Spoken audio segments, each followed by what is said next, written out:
Okay. Good evening. You got this, girl. Thank you. Are you all having a great time? Woo!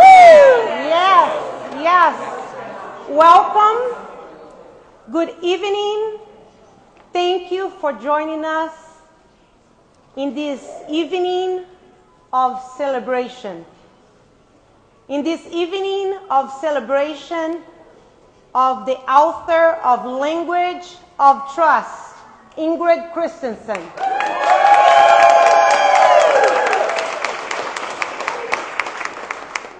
My name is Paula Dora. I have to thank my son Carlo and Ingrid's son Oscar for introducing us many years ago.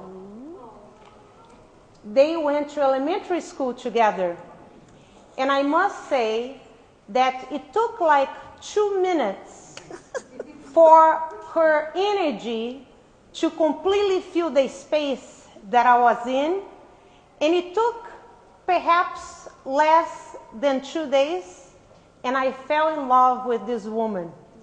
So we have been close friends since then, and we have been big supporters of each other. So when Ingrid asked me to welcome each and every one of you here this evening in this joyful and momentous celebration, how could I say no to that, right? How can you say no to her? As all of you know, Ingrid Christensen is the founder and president of Inco International, a company that she founded in the back seat of her car, literally 17 years ago.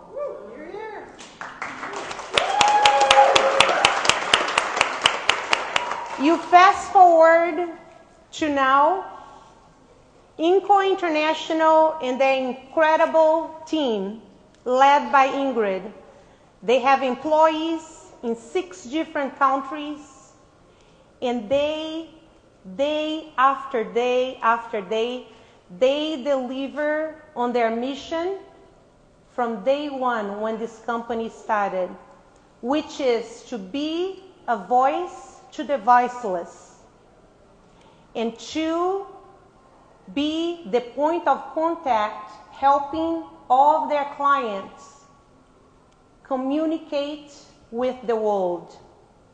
And they have not failed on that promise for 17 years.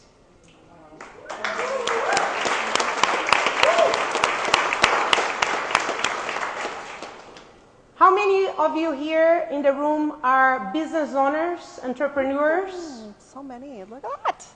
You know how hard it is to run a business. Even if you are in corporate America and you are responsible for P&L, you know how hard it is to run a profitable department and a profitable business. Year after year, Inco International and their team have been able to grow the revenues for this company on average 45% on an annual basis. That's pretty impressive. Now, here we are this evening celebrating her dream, the Language of Trust, a project of her soul that she spent so many days, weeks, and months working on this gift that is part of her legacy, a gift to her son, and a gift to all of us. How trust is important in your life. Is it paramount, right? From households to boardrooms. And Ingrid made the commitment that she would pick a topic that is a very complex topic to talk about because of the order of importance. Now, when you look in the United States, 81% of Americans, they have confessed that one of their dreams is to write a book. And they really hope, and they truly believe that they have a book in them, like how she believed. And they really hope that they will be able to publish their book someday. So 81%, that means 200 million people in the United States alone, they believe that they have a book in them. Would you guess what is the percentage of individuals they ultimately get to publish a book in their lifetime?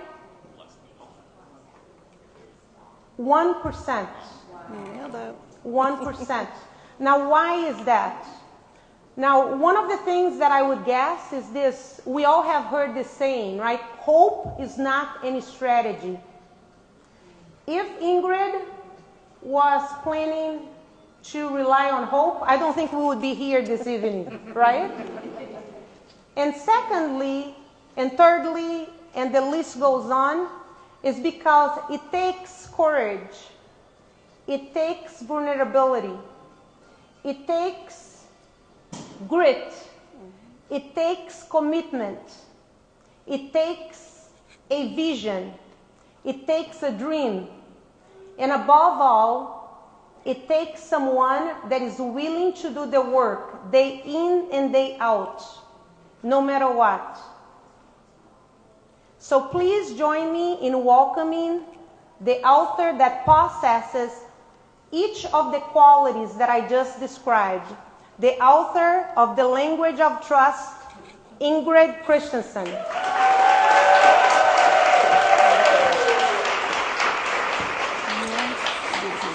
Thank you.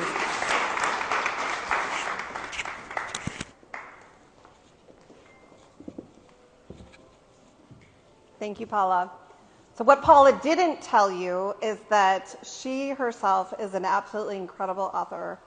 And I 100% am very confident that I would not be here if it wasn't for this woman literally stopping me in the middle of a beach walk last January. She grabbed me by the shoulders. I don't know if you remember this, Paula. Looked at me, and of course she's very convincing, as you can tell, and said, "You must write this book." And when Paula tells you that you must do something, apparently you do it. So thank you, Paula. It has been a dream. It has been a lifelong goal of mine to write a book. I honestly never thought that I would make it happen, because there's so many things that we start in life and we don't finish for a variety of reasons, right? Maybe it's not the right timing, maybe it's not the right thing you want to do. And for me, all the pieces somehow fell together and I was able to put it together.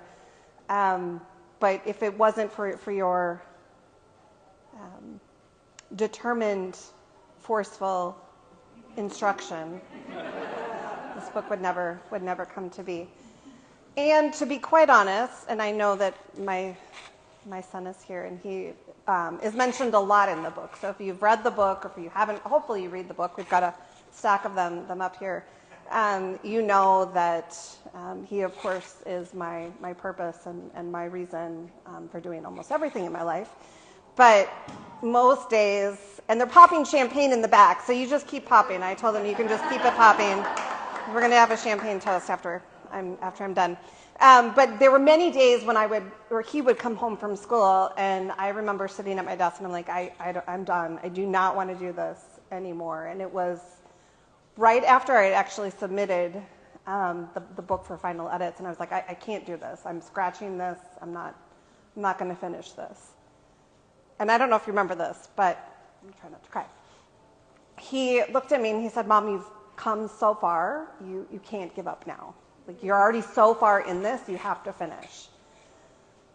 And I was half mad, like, I really don't want to finish this, and half knew that I didn't have an option. And I'm really glad that I finished it, because what I hope it shows you, Oscar, and what I hope it shows everybody in this room, is that when you really want to do something, you can figure it out. Even if it's as hard as writing a book, because there's so many words in this book, there are so many pages, there are so many hours that I sat there and I was like, oh my God, I don't have any other words to put onto paper, but I just kept plugging through, and eventually it turned into a book. And I think what it did for me more than anything, and they often say that writing a book is more about the author working through things than actually putting your words onto paper, is that it really reminded me that with tenacity and with determination and with grit and with hard work, you really can do whatever you want to do. And I know that there are people in this room that are doing incredible, amazing things. And I know that there's so many of you in this room that have big, huge dreams. I know that. You've got big, huge dreams and big, huge goals. And if this book could do anything, hopefully it gives you the courage to try and the courage to commit yourself to making those dreams a reality. Because I know that each and one of you have absolutely everything that you need within you right now to accomplish your biggest and wildest dreams.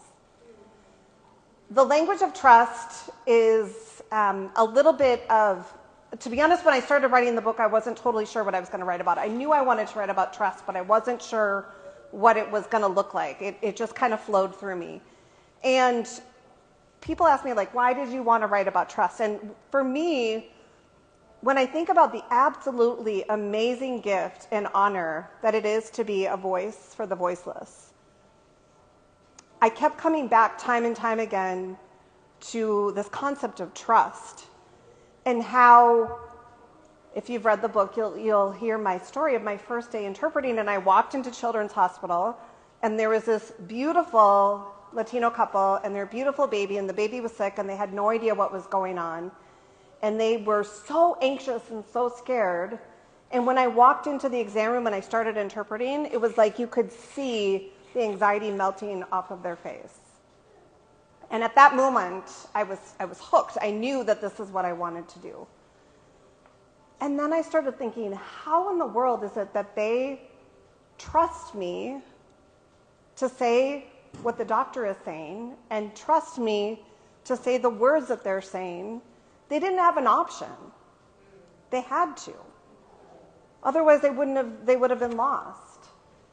And that's what I think is so beautiful and about our industry, which happens to be larger than the global music industry, although it's a very hidden little industry. And I've got one of my friendly competitors back there, Mohammed. Thanks for coming.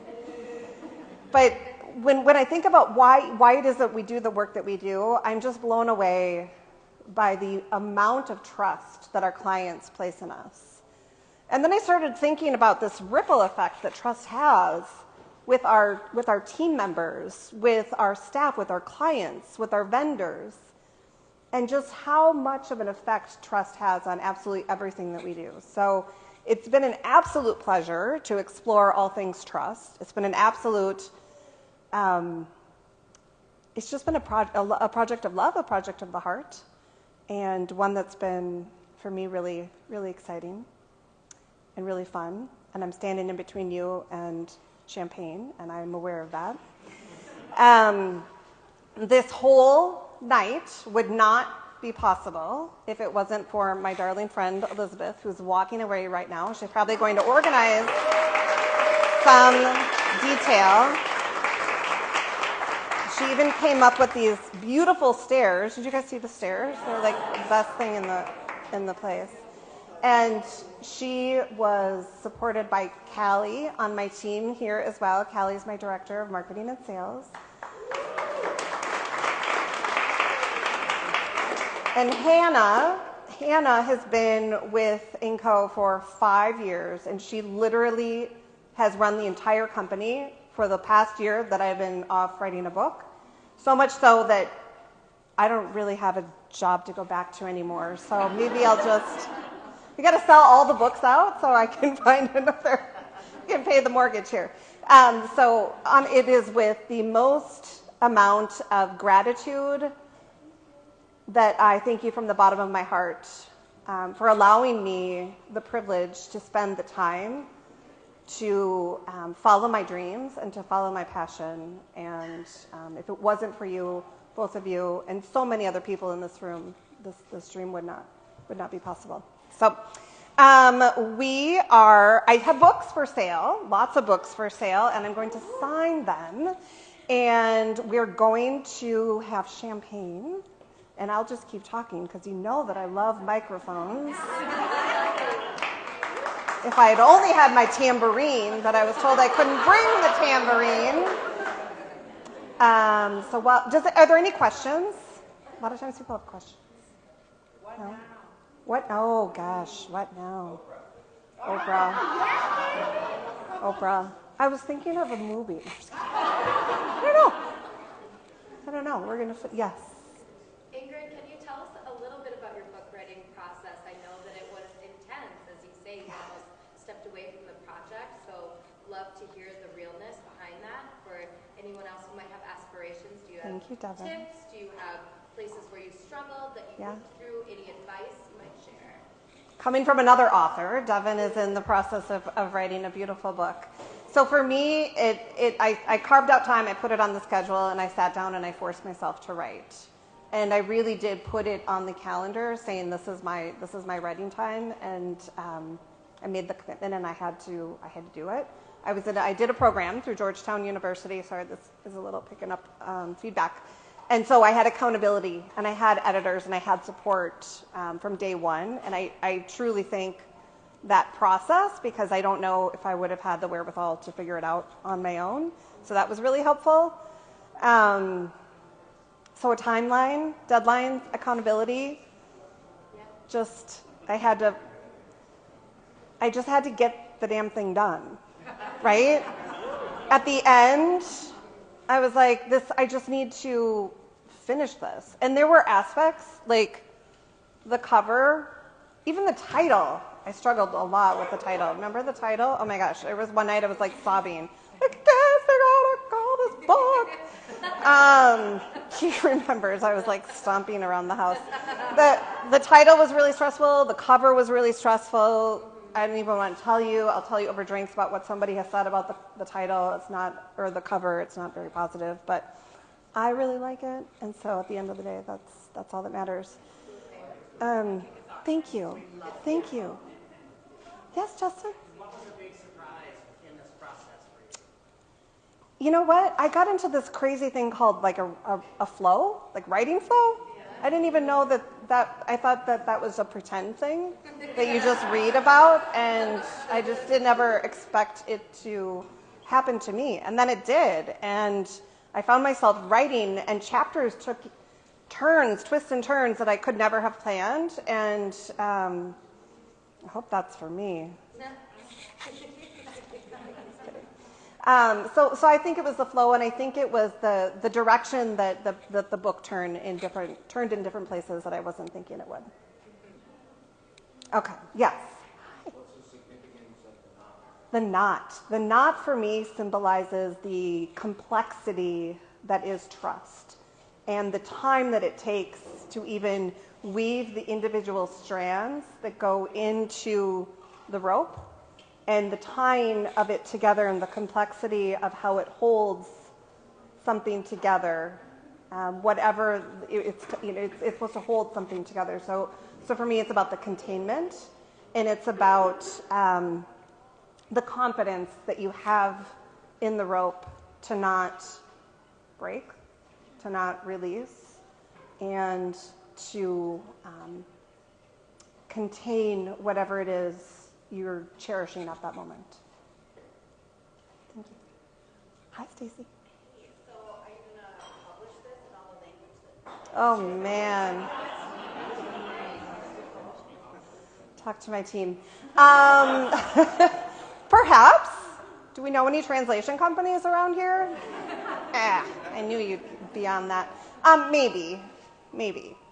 There's a maybe. But just like everything, I tell my clients there has to be a good reason, there has to be a business case right? Not everything should or could be translated, so maybe I'll do an audiobook before I translate. Maybe with someone else's voice. Hi, Laura. If there were just one or two really powerful messages that you want to land from this book, that are from the soul, the inspiration that you want to provide, what are those? So a huge surprise, and this is something that I talk about in the book, and one that I haven't been very public about because I'm still grappling a little bit with what it means, but I think it's really important to talk about now, especially in light of our current situation in the world, in the United States. There's any number of catastrophes and crises that I could talk about that happen all around us. And Harper can for sure stay and cry. This is my beautiful neighbor baby. She's so cute. But it's the concept of the privilege to be able to be in a trusting state. And I know that the word privilege brings up a lot of emotion for good reason. But to be able to walk out your door and feel confident that you can walk back in your door. The ability to drive down a street and know that someone's going to stop at a red light. The ability to go to your bank and hope that your money is there when you want to take it out, if the bank is still open. The trust that surrounds us that we take for granted, that I recognize that I take for granted. Because what I recognized is that the opposite of trust is anxiety. And when you're living in a state of anxiety, you are physically and emotionally unable to enter a state of trust. And a big message that I have towards the end of the book, about 3/4 of the way through, is what I hope is hope and optimism and belief that life truly is better on the trusting side.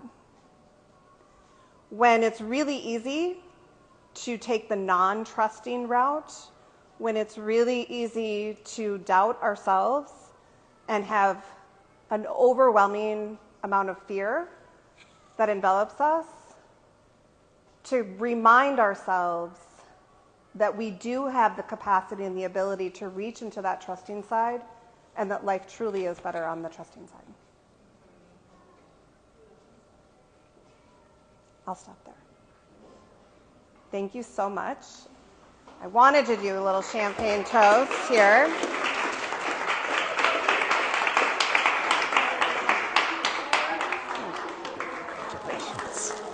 Love you.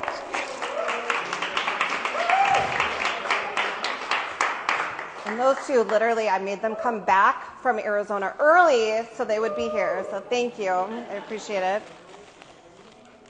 To everyone in this room that has big dreams, they are possible. To everyone in this room who wants to do something that you thought you never would or could be able to do, this is your reminder that it is possible. And I truly hope that you decide to step into the trusting side of life and trust yourself to make those dreams and ambitions come true. And I truly thank each and every one of you. I know coming out on this insane winter weather, whatever situation we have, is not really what you want to be doing, but I am grateful. I am filled with gratitude. Thank you, Paula, for speaking. I told her like 2 days ago, by the way, that she was going to do that, and she memorized all that. And thank you, Lifetime. You guys, they don't really do events like this, and I kind of was like, day 2, I was like, hey, I'm going to have this party here. Okay, thank you. And thank you to my team, thank you to Elizabeth, thank you to everybody who was able to make this come true. So I'll stop there. Thank you so much. Cheers to trust. Hey. good? The Queen.